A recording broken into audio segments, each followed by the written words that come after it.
So I'm managing director, founder and managing director of Redmill Advance.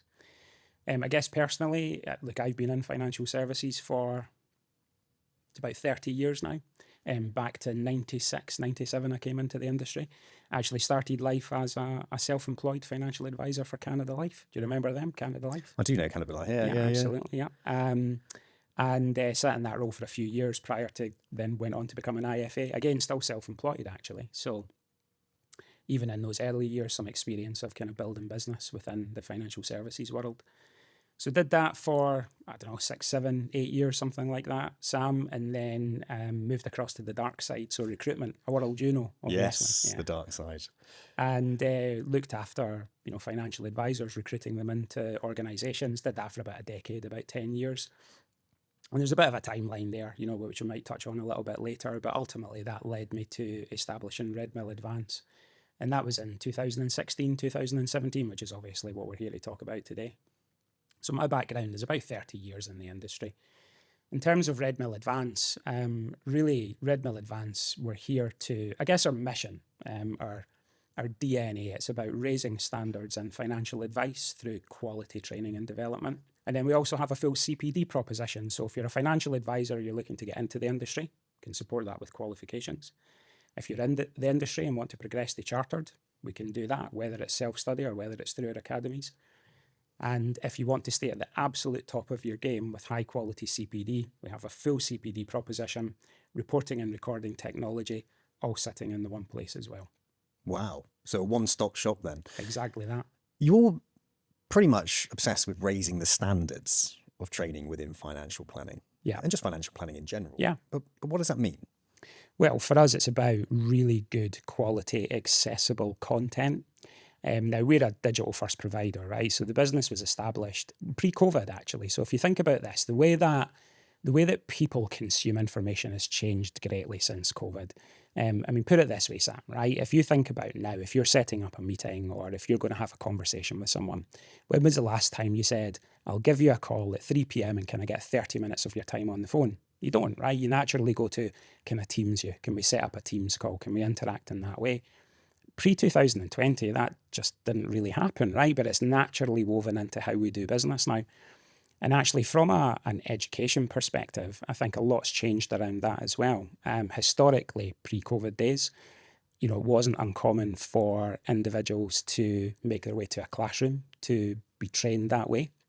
It wasn't uncommon for them to have to go out and actually attend events to actually consume CPD or, consume learning.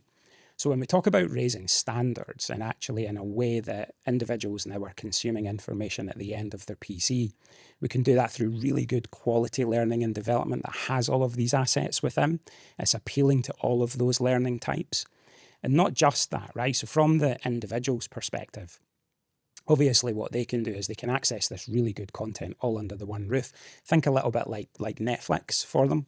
So if you're at home, you've got Netflix, right? You jump into the TV and if you want to go and search for a particular genre, you type in horror, it brings up the horror movies.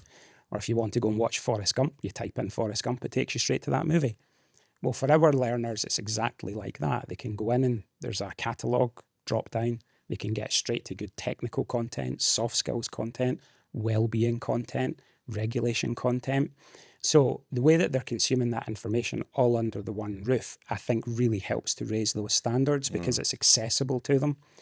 From a client's perspective, when they are providing all of that content to the people within their business, they're doing it in a really tech-savvy way. It's inside the learning management system.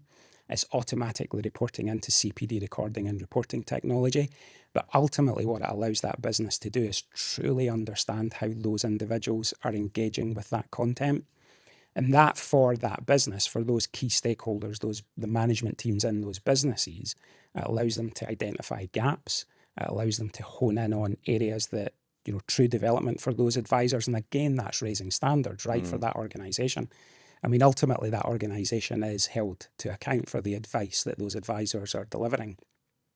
So why wouldn't you, as a CEO or an MD or a compliance director, want to have a system where you can identify in detail those development needs and really hone in on them? That, to me, is about raising standards. Yeah, I love that. Absolutely. What about the inconsistency across these firms, especially when we look at financial planners? Where are you seeing patterns of inconsistency? And maybe someone who's listening who's got a firm, different shapes, different sizes, might be able to identify, hang on, we've got that problem. I think when CPD is fragmented, it's a problem. So one thing I've noticed certainly in recent years is there's less of a reliance from organizations to say, hey, look, to their employees, you go out and you find your own CPD, right? You've got your 35 hours to achieve this year, or your 50 hours if you're a PTS. You're on your own. Go out and find that material. And then what tends to happen with that, you get to the end of the year, financial advisors are busy, right? So you get to the end of the year and lo and behold, they haven't quite achieved the full 35 hours and they're running around, they're trying to find, good quality CPD to kind of tick those boxes to make up those 35 hours. So when it's fragmented like that, it's not great for those organizations. But what I've seen actually around kind of quality CPD and companies taking more charge of implementing solutions that they are providing really good quality content to the people within their business. And if you look at our solution, the Redmill Advance Hub particularly, so that solution is all our content white labeled into our client's brand. So we have around 50 clients that engage on that basis. White label platforms, these are companies that are 100-man firms to 1,000 strong. And all of our content sits under the one roof. So with that, they can actually guide their people within the business towards those 35 hours. They can set deadlines. So actually what you find is rather than people running to achieve CPD at the end of the year, they're achieving it in bite-sized chunks throughout the year. Those senior managers can decide, well, actually, we want AML rolled out in January and TCF in February and, whistleblowing in March. They can set that. They can set deadlines. They can understand how people are engaging with that content, if they're starting it, when they're starting it, if they've completed it, and really hone in on that. So fragmented CPD is a real problem for organizations. And actually what I found particularly in the last few years is companies are becoming much more aware of that and implementing these types of solutions. Loving it. Creating that control. It's exactly that, and transparency and accountability as well, yeah.